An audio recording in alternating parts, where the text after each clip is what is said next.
नमस्कार दोस्तों, आप सभी का बहुत बहुत स्वागत है हमारे आज के नए और ख़ास वीडियो में। दोस्तों, मैं आप सभी को बता देना चाहता हूं कि यह वीडियो आप सभी के लिए बहुत ही महत्वपूर्ण वीडियो होने वाला है। जब दोस्तों यह वीडियो आप सभी के लिए बहुत ही खास वीडियो होने वाला है, क्योंकि इस वीडियो में हम आपको बहुत ही महत्वपूर्ण जानकारी देने वाले हैं।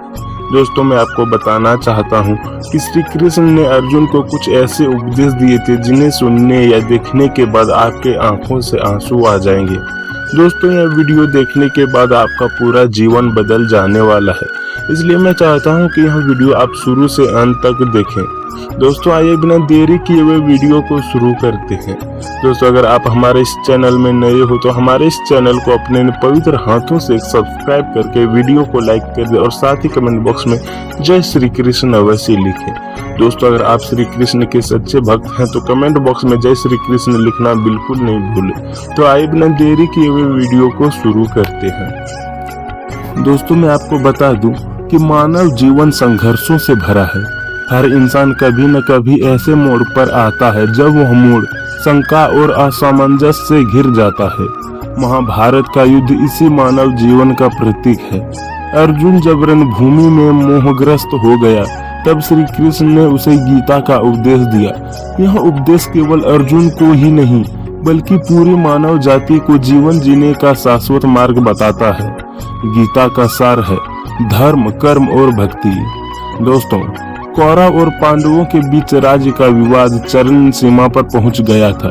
दुर्योधन ने युद्ध के बिना पांडवों को सुई की नोक के बराबर भूमि देने से भी इनकार कर दिया। अंततः कुरुक्षेत्र में महायुद्ध तय हुआ। अर्जुन अपने रथ पर खड़ा होकर देखता है कि दोनों ओर उसके अपने गुरु पितामह भीष्म, द्रोणाचार्य और रिश्तेदार खड़े हैं। ऐसे प्रियजनों पर शस्त्र उठाने से उनका मन विचलित हो गया। मैं आपको बता दूं कि वो कहता है कि मेरा धनुष हाथ से गिर रहा है, शरीर जल रहा है, मैं खड़ा नहीं रह पा रहा, मन भ्रमित हो रहा है। यहीं से गीता का उपदेश प्रारंभ होता है। दोस्तों, अर्जुन विषाद युग। इस अध्याय में अर्जुन का विषाद, शोक यानी वर्णित है।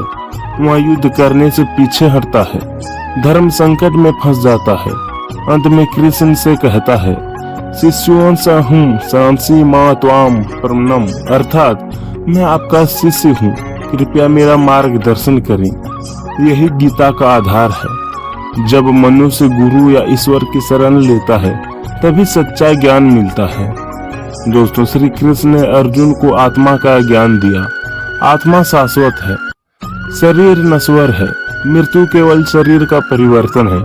जैसे मनुष्य पुराने वस्त्र छोड़कर नए वस्त्र धारण करता है, वैसे ही आत्मा नए शरीर लेती है।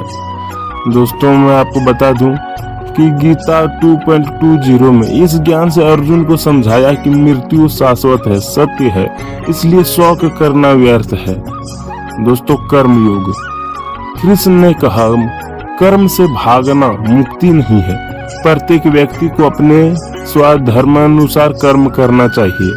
निष्काम भाव से कर्म ही योग है। यही गीता का मूल मंत्र है। कर्म करो, फल की चिंता मत करो। दोस्तों, ज्ञान कर्म संन्यास योग यहाँ भगवान ने बताया। गीता का ज्ञान पहले सूर्यदेव, मनु और इक्ष्वाकु को दिया गया था। ज्ञान और कर्म का संयोग ही सच्चा योग है। जो कर्म भगवान को अर्पित किया जाता है वह बंधन नहीं बनता। अध्याय 5 में कर्म संन्यास योग। यहाँ कृष्ण ने कहा, केवल धर्म का त्याग ही मुक्ति नहीं, कर्म करते हुए फल की आसक्ति त्यागना ही सच्चा संन्यास है। योगी वही है जो कर्म में रहते हुए भी निष्काम भाव रखता है।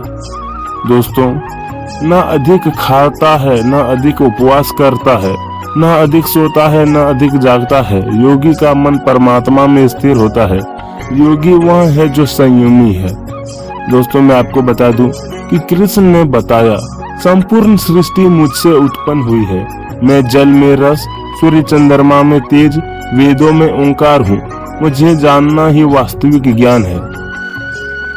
अध्याय 8 अक्षर ब्रह्मा योग। यहाँ कृष्ण ने मृत्यु और परम गति का रहस्य बताया। जो मनुष्य मृत्यु के समय भगवान को स्मरण करता है वह भगवान को प्राप्त होता है। जो जिस भाव से मृत्यु को प्राप्त होता है उसे वही लोक मिलता है। कृष्ण ने कहा, मैं सबका आधार हूँ, सबका स्वामी हूँ, परंतु मैं भक्त के प्रेम से बंध जाता हूँ। दोस्तों, भगवान ने अपनी विभूतियों का वर्णन किया। मैं ऋषियों में व्यास हूँ, देवताओं में इंद्र, पर्वतों में हिमालय, नदियों में गंगा हूँ। जो भी दिव्यता संसार में है वह मेरी विभूति है। दोस्तों, कृष्ण ने अर्जुन को दिव्य दृष्टि देकर अपना विराट रूप दिखाया। समस्त लोक और योद्धा उसी में समाहित थे। अर्जुन ने देखा कि सब योद्धा पहले से ही भगवान की योजना में मारे जा चुके हैं। कृष्ण ने कहा, हे अर्जुन, तू केवल निमित्त मात्र है। कृष्ण ने कहा, जो भक्त अनन्य भाव से मेरी भक्ति करता है वही मुझे प्रिय है। सच्चा भक्त विनम्र, अहिंसक, दयालु और क्षमाशील होता है। दोस्तों, यहाँ शरीर और आत्मा का भेद समझाया गया। शरीर क्षेत्र, आत्मा क्षेत्रज्ञ। आत्मा ही सच्चा ज्ञाता है, शरीर केवल साधन है। प्रकृति में 3 गुण है, सत्व, रजस, तमस। सत्व का अर्थ है शुद्धि, ज्ञान और शांति। रजस का अर्थ है क्रिया, कामना और इच्छाएं, और तमस का अर्थ है आलस, अज्ञान और प्रमाद। जो सत्वगुण में स्थित होता है वह ईश्वर के समीप पहुंचता है। यहाँ भगवान ने कहा, संसार एक असत्य वृक्ष है, इसकी जड़ ऊपर है और शाखाएं नीचे। केवल वेद और ईश्वर भक्ति से इसे काटकर मोक्ष पाया जा सकता है। सर्वोच्च पुरुष पुरुषोत्तम यानी कि भगवान में ही है। दोस्तों, मनुष्य में 2 प्रकार की संपत्तियां होती है, देवी संपदा, निडरता, दया, क्षमा, सत्य। आसुरी संपदा, अहंकार, क्रोध, कपट, लोभ। देवी संपदा मोक्ष की ओर ले जाती है, आसुरी संपदा बंधन की ओर। 3 प्रकार की श्रद्धा होती है, सात्विक, राजसिक और तामसिक। सात्विक का अर्थ है शुद्ध और भगवान को समर्पित, और राजसिक का अर्थ है फल की इच्छा से प्रेरित, और तामसिक का अर्थ है अज्ञान और हठ से प्रेरित। दोस्तों, यह अंतिम और सबसे महत्वपूर्ण अध्याय है। यहाँ भगवान ने सारे उपदेशों का सार दिया। अर्जुन को आदेश दिया, सभी धर्मों को त्याग कर केवल मेरी शरण में आओ, मैं तुम्हें सभी पापों से मुक्त कर दूंगा, चिंता मत करो। गीता का यहाँ व्यवहारिक महत्व, शिक्षा में परीक्षा की चिंता छोड़कर परिश्रम करो, व्यापार में लाभ हानि में समभाव रखो, परिवार में मुंह से उठकर धर्म का पालन करो, संकट में भगवान की शरण लो, सब ठीक होगा। दोस्तों, भागवत गीता केवल एक धार्मिक ग्रंथ नहीं है, बल्कि यह जीवन का प्रबंधक का शास्त्र है। श्री कृष्ण ने अर्जुन को जो उपदेश दिया वह यह सिखाता है कि धर्म के लिए संघर्ष करो, निष्काम भाव से कर्म करो, आत्मा और परमात्मा के ज्ञान को समझो, भगवान की शरण लो। गीता के अंतिम संदेश, कर्म करो, भक्ति करो और मोक्ष को प्राप्त करो। तो दोस्तों, आज का वीडियो यहीं तक था, मिलते हैं अगले वीडियो में। अगर आपको हमारे इस वीडियो के माध्यम से कुछ भी अच्छी जानकारी मिली हो तो हमारे इस चैनल को अपने पवित्र हाथों से सब्सक्राइब करके वीडियो को लाइक कर दे, और साथ ही कमेंट बॉक्स में सच्चे दिल से जय श्री कृष्ण अवश्य लिखें। दोस्तों, कमेंट बॉक्स में जय श्री कृष्ण लिखना बिल्कुल न भूलें। मिलते हैं अगले वीडियो में।